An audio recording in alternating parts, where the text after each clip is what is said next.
वारी संपली. रुक्मिणी म्हणाली, नाथ, वारी संपताच तुमचं मन इतकं का भरून आलं?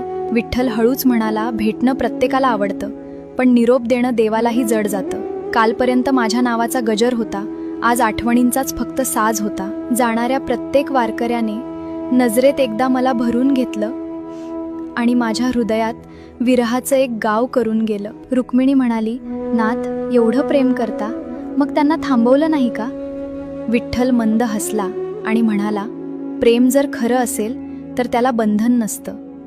भक्त जर माझा असेल तर त्याला अंतर नसतं. कारण भेटीचा आनंद क्षणभर असतो, विरहाची वेदना जन्मभर असते. भक्त घरी परततात खरे, पण माझी वाट मात्र त्यांच्याच पावलांवर असते. विठ्ठल आकाशाकडे पाहत म्हणाला, पुढच्या आषाढाची मी वाट पाहीन, प्रत्येक अश्रूची फुलं करीन.